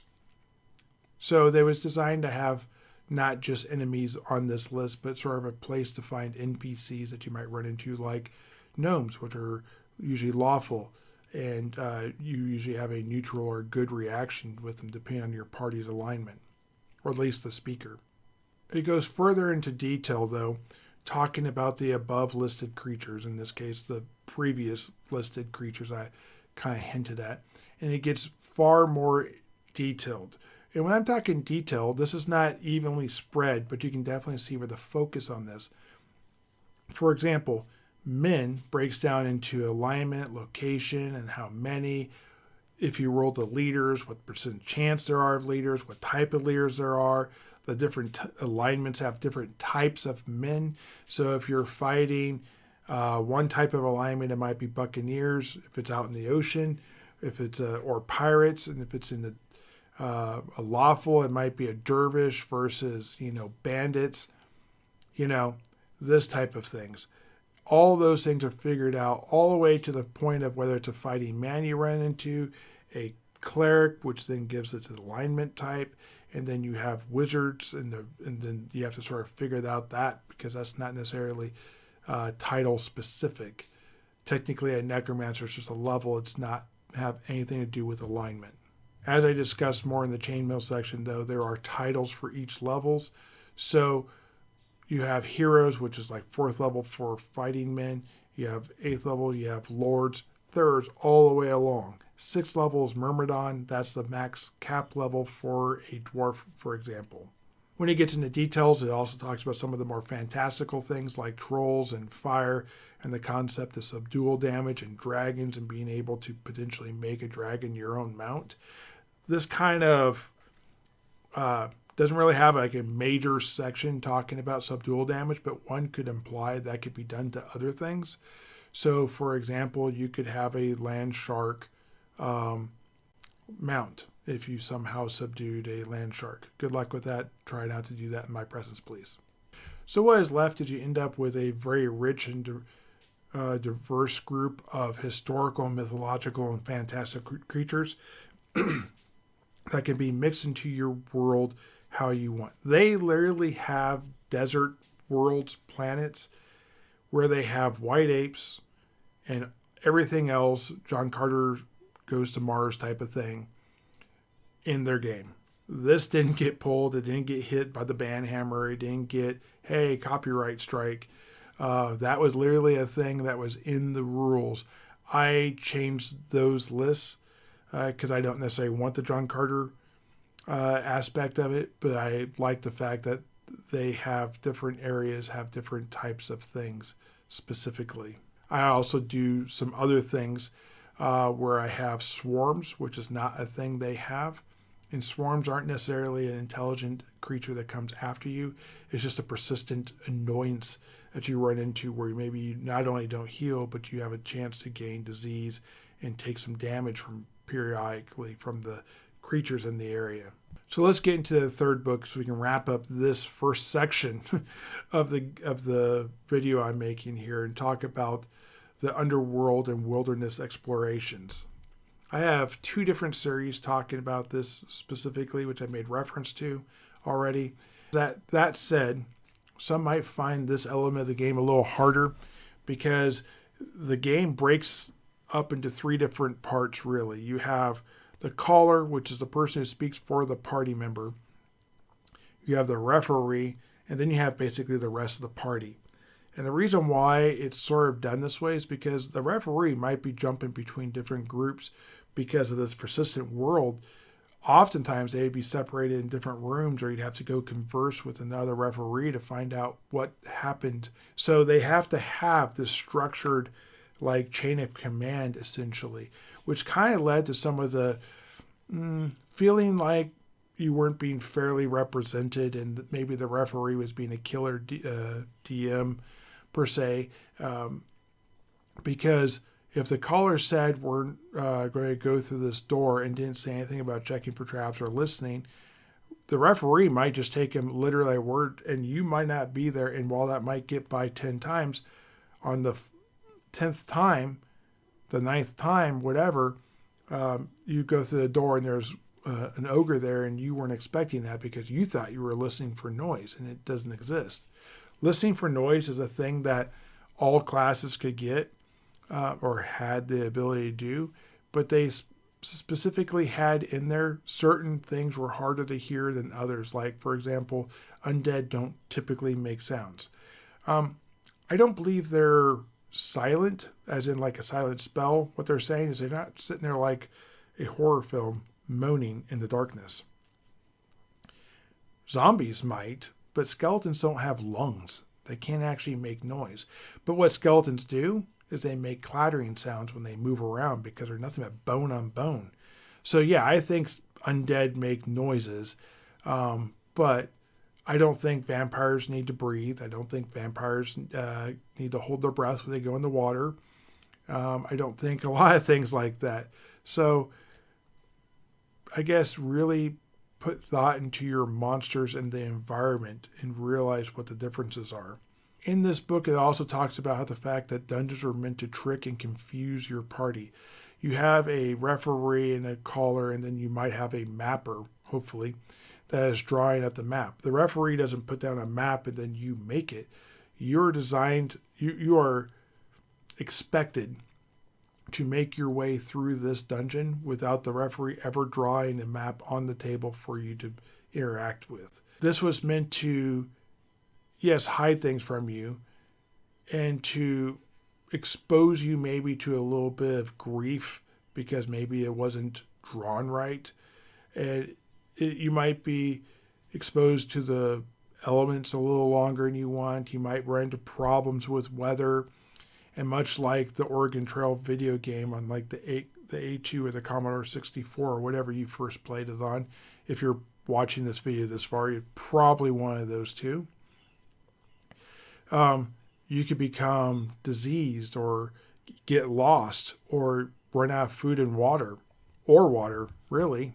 And unlike other aspects of the game where the farther you go down into a dungeon, the greater the loot is and the more dangerous the monsters are, in the wilderness it just gets to be farther away from things. Though I will say that mountains tend to have more dangerous things than plains, where you run into more humans on the plains than you do in the swamp, for example. In this book also it talks a lot about stronghold castles, elven glades, wizard towers, churches, temples, these type of things. These were the main goal of a lot of characters because it allowed you to step into that war game, having a title. When players are being talked about and you run into an NPC, they're talking about potentially your character in other people's games because you've made it the title level and you are a lord now in the world. Persistent games, in my opinion, that way sound extremely cool. And one might find it unusual, but the amount and the clarity of rules they have for naval combat and aerial combat is stark in comparison to the rest of the book, even though it's a very small portion of the game. This is because Gary Gygax owned the rights to things like Fight in the Sky or Battle in the Skies or whatever exactly it's called, which was a air game with airplanes that allowed him to be able to translate those rules directly into his aerial combat. And Don't Give Up the Ship, which was made by, I want to say, Jeff Perrin and Gygax, he had the rights to. So boarding on the water or how ships travel through water is far more detailed than something like swimming and drowning or climbing or grappling or following. All those things were not necessarily as clear, and usually we're left to a D6 roll to determine whether or not something happened or did not happen. There's also a section, going back to the first book real quick, talking about changing classes. This really hints to what the future game would have been, because this is something that technically only like humans could do, because none of the other class races could be two classes at the same time without being both already. So this was basically a human-only thing. Later, there was the adaptation of other classes, and the demi-human races, the dwarves, elves, and halflings, could pick up other classes that they could be a part of. Hey guys, Editor Zone here. I'm going to do a couple parts of this video later after I shot the initial part. I shot the first part, and there were some parts that I cut out, so I had to do a little transition here. Hope you guys don't mind. This is fairly late into the video. If you watched this far, thank you so much for watching. You're awesome. I hope you enjoy it. I'm going to do more. Let me know in the comments down below what your opinion of this is, and specifically say that at this time you asked, so that I know you were a viewer all the way up to this point. Thank you again. Hope you guys like it. We're going to talk a little bit more about like who TS are, the founders of the game, and that type of stuff. By the time I got to the mechanics after speaking on all these things, most of the people would have stopped watching. And my goal was really to get this game to new viewers, not necessarily the ones who watched this far into the video. Thank you. Love you guys. See you guys in a little bit later. Well, surprisingly, it was not actually considered a roleplay game when it first came out. It did adopt this title later, fairly quickly after it came out. The reason why this game was not considered a roleplay game was it was one of the first, if not the first, roleplay games that was out there. So I have a video that I'm going to do talking about roleplay games and the thought process of what they were. I'm not going to talk about that here. I'm going to have a lot of videos like this that are still to come or that I've already done, and I'm just going to point you to those videos so we don't get dragged into the quagmire a whole lot. But why it was considered to be a war game is because it was talking to war game players to sort of level up the game they were already doing into having things like levels and experience and a continuous character from game to game. So you'd play it in one aspect like a board game like Dungeon with apostrophe, and then bring it into like a war game setting, and then bring it up into a role play game, and then go back to the war game setting, and this time you're a lord or a general and this type of stuff. That is why so much of the game was built around having a castle or a temple and these type of things. It was actually titled Rules for a Fantastic Medieval War Game. The actual word roleplay is not in the game anywhere. This statement is both to the point and slightly wrong, as there was a few sci-fi references even within these three core rule books, like robots and these type of things. And Dave Arneson, who I'll speak about more in a little bit, was a pretty avid sci-fi person. Same with Jim Ward. Jim Ward was a personal friend of Gygax, and he did other things associated with the three core books, but he was very big into. Matter of fact, he made Metamorphosis Alpha. So the reason why Wargame was used was it was to draw in the wargamers and the historical gamers of the time.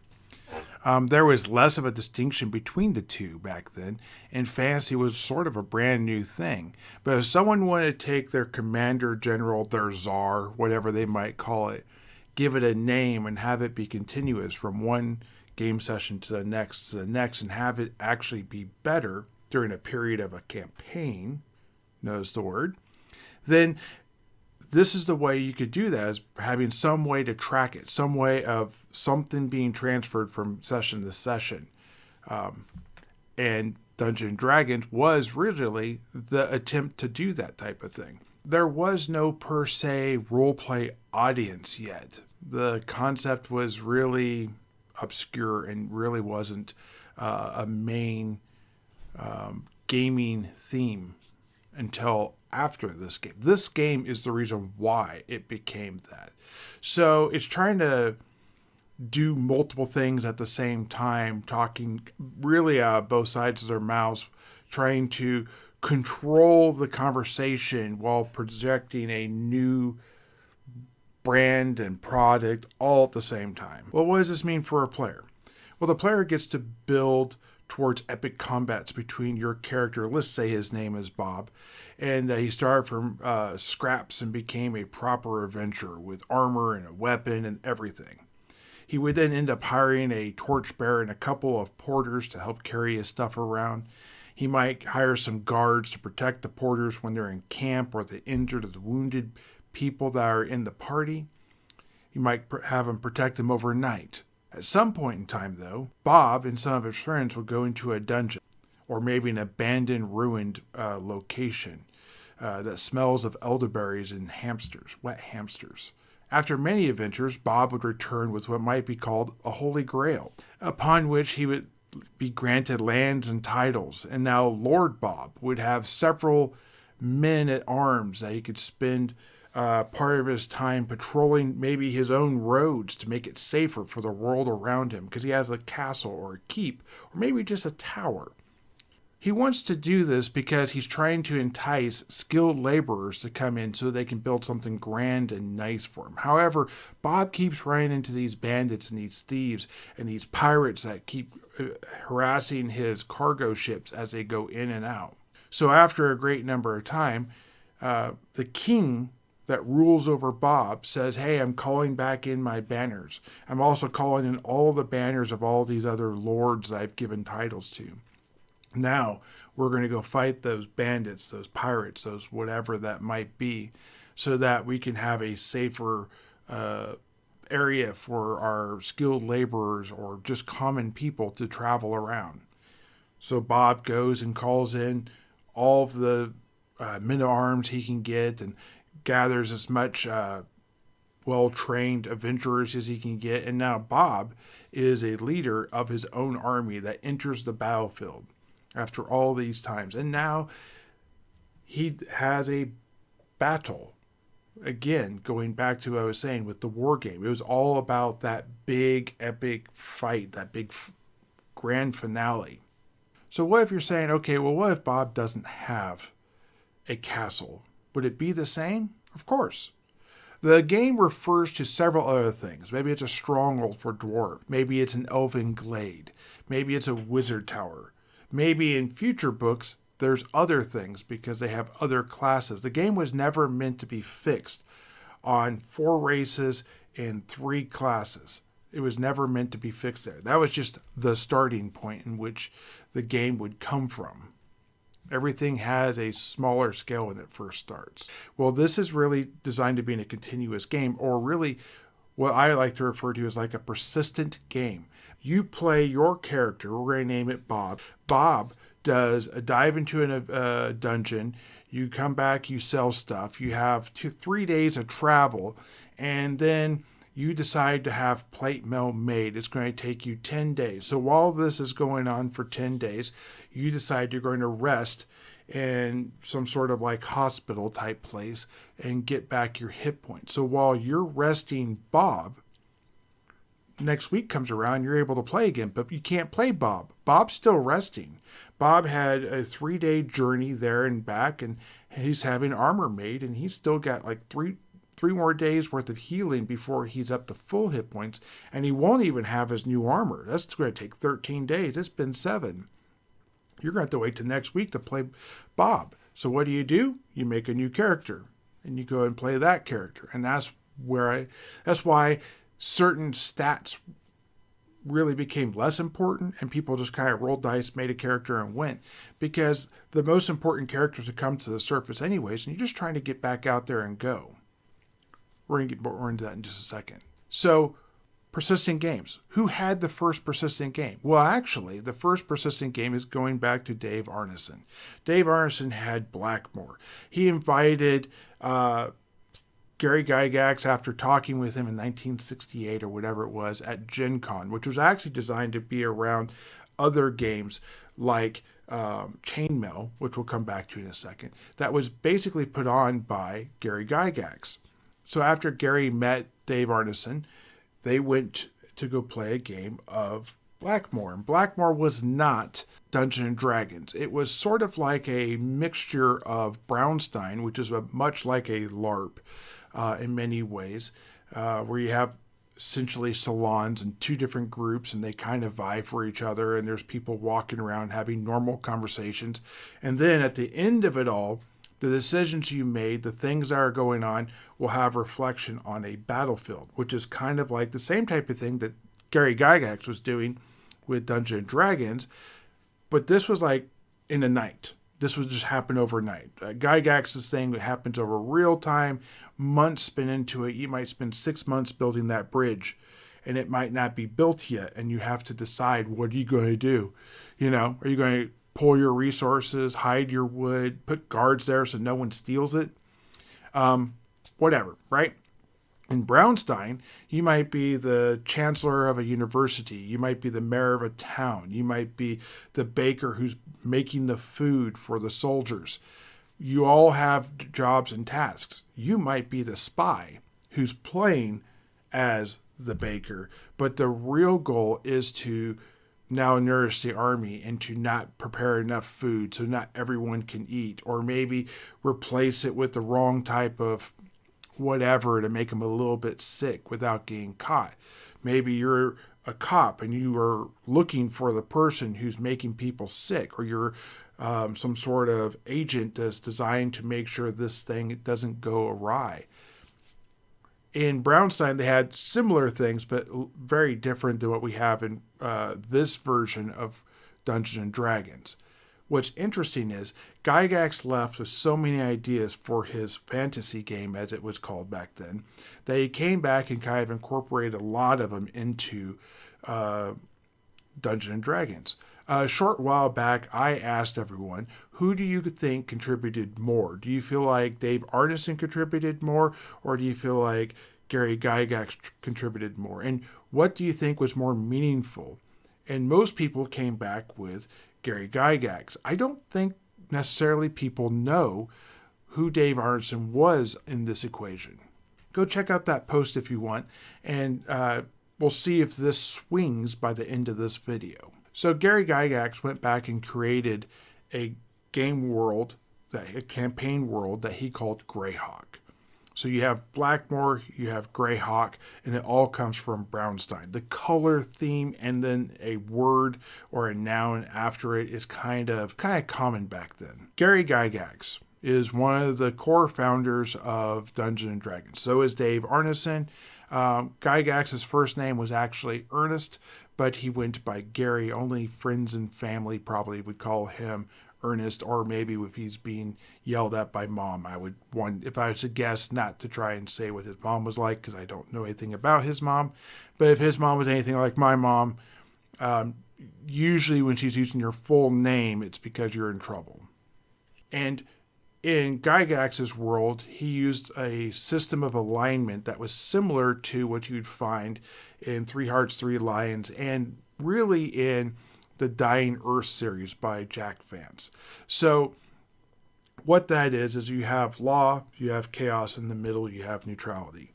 And some people feel like they're one way, or sometimes they find out they're another way.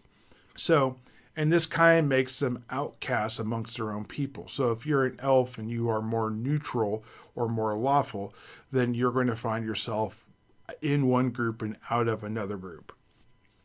And specifically, 3 Hearts Out of 3 Lions, that actually becomes a thing where a human who is very elf-like turns into a swan, and she finds out her alignment is different than what she initially thought it was. But I'm going to do videos talking about those book series at some point in time in the future. That's not really a video for this. With Dave Arneson in Blackmore, he kind of went directly into it, and he had literally team good and team bad guys. So team good guys, team bad guys. And that's kind of how it went from what I understand. Of course, I never got the chance to play in any of those games. I would have loved it. My nearly 50-year-old self would have loved it a lot more than my 18-year-old self, when I probably was more able to have these type of conversations. However, they were not the only ones to be really part of the foundational part of the original Dungeons & Dragons. You had Rob Kuntz, who was very much a big part of it, even though he was much younger than Gygax. He was a good friend of Gygax, and they did a lot of plotting and campaigning and playing the game with each other. You have Don Kay, who was a personal friend of Gygax, was big into it. Brian Bloom, we're going to come back to in just a second, a little bit more. But he was more of a war gamer, someone that Gygax would be trying to convince to play this game, but not really into the game itself. But there's a laundry list of players who go into that history of like the foundation of it. But as far as applying the rules, Gary Gygax, Dave Arneson, Rob Kuntz to a greater degree, and to a little bit lesser of a degree, but definitely the reason why this video is being made today is because of Tim Cass. While he didn't actually affect any of the rules, his editing of the game moving forward was definitely a reason why it got out of what it was in and became this thing that we all know and love. So I've talked a lot about who the founders are and the game and the origin of this type of stuff. Let's talk about the publishing company that the game actually came from. So Tactical Rules Study, or TSR, is the company that actually published original Dungeons & Dragons. It was actually pitched to both Avalon Hill and to Gaiden Games. Avalon Hill was a company that Gary Gygax knew, thought he had pretty good friendship, and he probably did. Actually used it as part of like why you'd want to play this game, probably as part of the pitch of trying to get them to actually publish the game, sort of like a forced, hey, look, we've incorporated your stuff into our game, you should make it yours type of thing. You know, if I was to guess, because they actually talk about Outdoor Survival, which is made by Avalon Hill, in the rule system as a way to do wilderness survival. The other company was Gaiden Games. Now, Gary Gygax actually worked for Gaiden Games, had made games for them, including Chainmail, which is also referred to in the rules as a way to do this, and was technically owned at the time by Gaiden Games. Now, it would be later bought by TSR, but that's a different story. At the time, this was actually a whole different game that was made by Jeff Perrin and Gary Gygax, but was a different system completely, and you'd be expected to know this stuff. So let's get into more of that in a minute. When the game first came out, there was a lot of money crunch. They didn't have the finances to do this. They had to start this business called TSR. They had to get this published. So to get the first 1,000 copies out, they had to get 2 financial backing people that were the majority, that when people talk about, these were the 2 big ones. One is Brian Bloom, who became part owner, and Don Kay, who also became part owner. The other part owner was Gary Gygax. Dave Arneson was never technically part of the ownership. He did work for TSR for a while, And we'll talk about that in a different video, but he was never actually an owner. The three original owners were those three. Don Kay sadly never really got to see this fully come through. He ended up passing away basically upon the release of the game. So he knew it was going to be big, and he saw some of the success of it, but he never enjoyed any of the success. And the circumstances around his death and what that meant is a video topic all of its own. So there's a huge amount of topics I could get into between the start of this video and now, as you can see. And that's why I'm breaking it up into 3 parts, jumping as fast as I can into the mechanics of the game. So if this is a thing that you've appreciated so far, please hit the like and subscribe if you haven't done that. I'm sure you have on the subscribe, but share this video with people so we can get this out to more people, because a heap of work has gone into this video being made. If I've missed something, I am going to be doing a follow-up video talking about how Greyhawk and Blackmore have made the game into something different than what the 3 original books were. Let me know and I'll bring that up in that video then. Okay? So now that we got an understanding who the founders were, what TSR was, that type of stuff, let's go ahead and talk about some of the intent that original Dungeons & Dragons had that maybe wasn't implemented until later books came out. I believe that the game didn't exist in a vacuum, that there were many other games going on at the same time. It kind of left original Dungeons & Dragons unsupported in many ways, because things like Dave Arneson left the company. And when he did, he ended up pulling the support for this part because they were paying him royalties off of this. And the belief was that if they made this other product and put advanced Dungeons and Dragons on there instead of the Dungeons and Dragons, that would be a different product, and therefore they wouldn't have to pay him royalties on it. Courts ended up winning out, I guess, on Arneson's side, and they still had to pay him royalties. They considered it wasn't that much of a difference, and they were just trying to avoid making payments to him, which, of course, they were. I think everyone pretty much admitted to that at some point in time. But there were other things. I talked about the fact that it was unsupported. Part of that is when they went to different versions of the game, the original core rules kind of got left behind in the split, and you had the basic path, which was an improvement with the simplicity of the rules and the streamline of the gameplay and that type of stuff. But it had less of Gygax in it. Gygax had divided attention because he was focusing at the same time Basic was being brought out with the advanced Dungeons and Dragons. And that took up a lot of his time. And it was a very different set of rules. Basically, I believe that Advanced Dungeons and Dragons was what Gygax initially wanted to write. But because of limitations, he wasn't able to do that. And the Basic was probably more of a fun, doesn't take as much reading and this type of stuff to be able to play that version of the game. We now refer to that as rules heavy and rules light.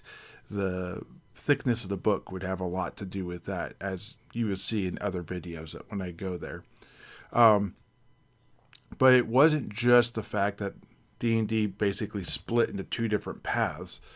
There were also other games out there. There was things like Tunnels and Trolls and Empire of the Petal Throne and Traveler and other things that were coming out during this period of time. There were also a huge amount of moving parts to the creation of this game, beyond what I've already said, and sort of repeating some of them because I kind of want to make sure everyone is in this as far as I can remember. People that were working with, like, developers with Guidon Games and Avalon Hill and the War Research Group, which was a gaming group essentially of the time. Other gaming groups would be like Castle Crusade Society and the Lake Geneva Tactical Studies Association, or better known as the LGTSA, as well as the International Federation of Wargamers, the IFW. For those who know, they know.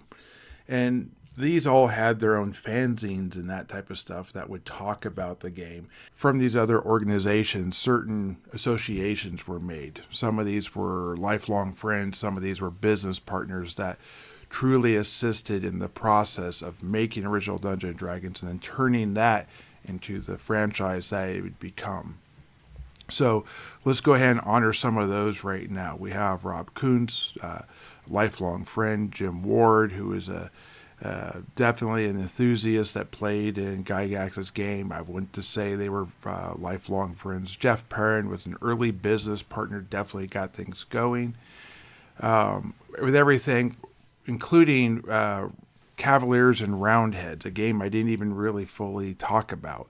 That was sort of like a war game. And then you have Dave Wesley, who did Brownstein. You have Don Kay, who was a lifelong friend and a financial backer of TSR and of original Dungeons and Dragons. You have Dave Arneson, who I've mentioned on several occasions. You have Phil Baker and Brian Bloom, more of a wargamer than he was an RPGer, but for sure his love of the hobby adjacent in his financial investment was critical to the success and partial downfall of original Dungeons and Dragons. I'm going to be talking about the Bloom family. I would like to say brothers, but the dad was involved too, and I think that's something that's less talked about in many of the videos.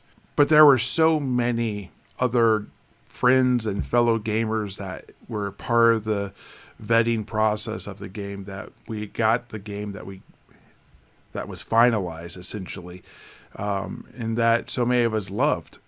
And then from there, it was further polished and it's been made into the game that we all love to this day. I kind of forgot when I was listing off the names what Phil Barker's part was to all of this.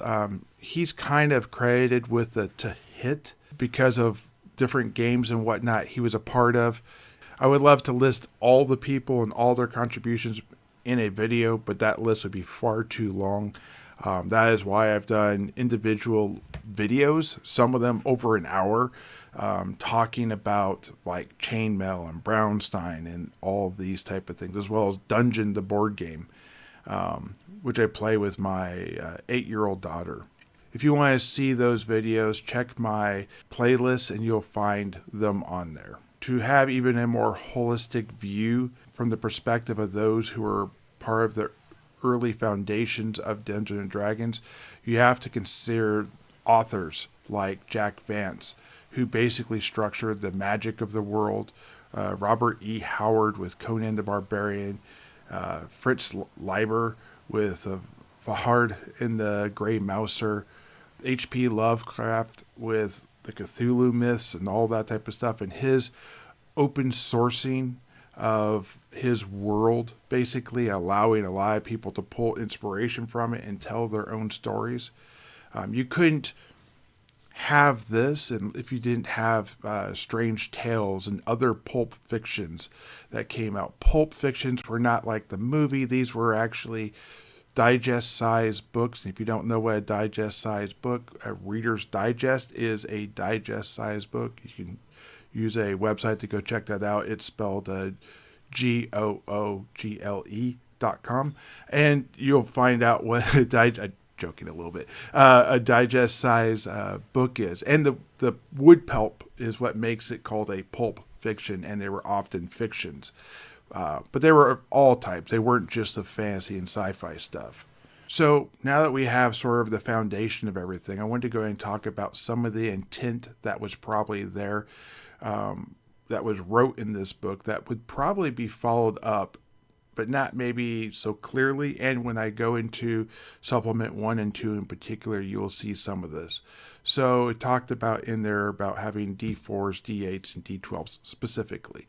What's interesting in the 3 core rule books, which by the way, there was a year between supplement 1 and these books coming out, at least a year. These dice were only used 2 or 3 times each throughout the entire book, so no one really knew why you needed this, and they weren't called out like this type of thing. It just gave you dice range of like 2 to 8, for 2d4 and this type of thing. When these other books came out, they were described and used more, and I think that they probably were always used. They were just part of this element of that I talk about in many of my videos, where you have these elements of the game that are used at the table, known at the table, yet it wasn't wrote that way. I think this is it didn't translate well until they were able to put that polish on it, until they were able to make it explain it better. And this has a lot to do with the fact that the game was wrote on a typewriter, not something you could digitally edit and then it'd be fine. You were having to rewrite that whole page if you had to do it, or do that you cut it out and then put it in type of thing, if that makes sense. If you ever seen that type of editing. There's a lot of things that this game had that were that faced sort of the same issues we've already been talking about. Spells and specific rules were either too specific but not specific enough in details and ways they needed to be. For example, Charm Person didn't have a duration, so it's believed that it might never end. Very powerful for a first level spell. Teleport would cause instant death if you missed at all. There wasn't really a whole lot of extra things with it. Things like Raise Dead didn't actually work on halflings, for example, or hobbits. They weren't specifically on the short list of dwarves, elves, and humans that are available. It also meant that if you were reincarnated into like a bugbear, you couldn't be raised dead, which is interesting to me. This is a whole series of videos that could be on this. I am releasing videos on all of the spells. I'm going to be going back through talking about specific rules, both giving how I do it and what the rules actually say. So look for those videos. Some of them are already out, coming in the near future. But there are also several clones out there that breach these gaps and fill in these spaces. I'm not going to get into specific clones at this point in time because I'm going to talk about those in future videos, kind of going over it more, and I want to make sure I'm fully versed on what that clone specifically does and helps with, as well as the revisement of original Dungeons & Dragons with the Homes Edition. There were several concepts that were introduced that didn't really get followed up on. Maybe in their persistent games this was more of a thing. However, I don't think in their persistent games they went hundreds of years. I think they kind of repeated to fill out and bulk out their world.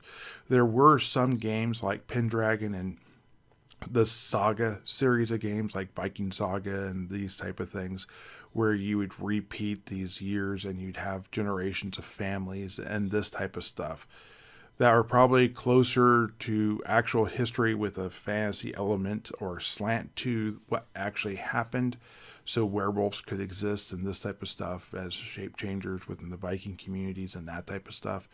But again, we're getting too far off away from what this is. I'm just talking about there was the intent of having these things, but maybe it was just a snippet of the rule that made it into the game. Well, I'm going to have a series of videos coming out at some point in time talking about the different fanzines. I've kind of hinted at some of these before, but there were things back in the day. One of the big ones was Strategic Review. It ran for about 6 issues, whatever you want to call it, and then turned into Dragon Magazine when Tim Cass came along.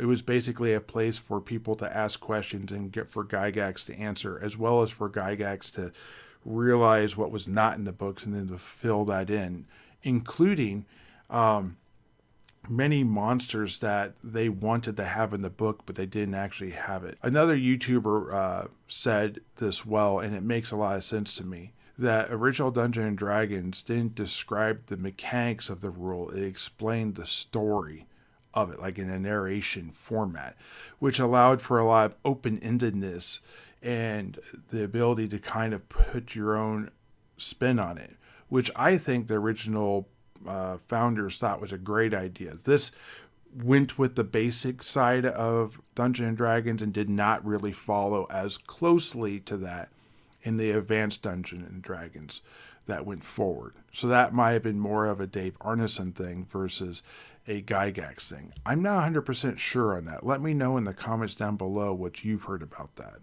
So the basic question is, what's left to be answered? Why is it so popular? Why did it surpass everyone else? Well, it was partially because it was first. It had that first bias. There was no other competition really when it first came out. And if there was competition, it was sort of in local groups. There was also the Satanic Panic of that period of time. That was a little bit later. But because of these things, it brought it to national news level attention, which meant that other people, the rebellious types, the youth, would want to get into this game, and that was a huge part of it. But it's also important to say this game wasn't complete either. The fact is that it took people to new games, dropped them off, and it asked them, what happens next? It was kind of like this, you are now telling the story. So often in this early game, Gygax literally says, I don't want to tell you. I want you to tell me what is going to happen.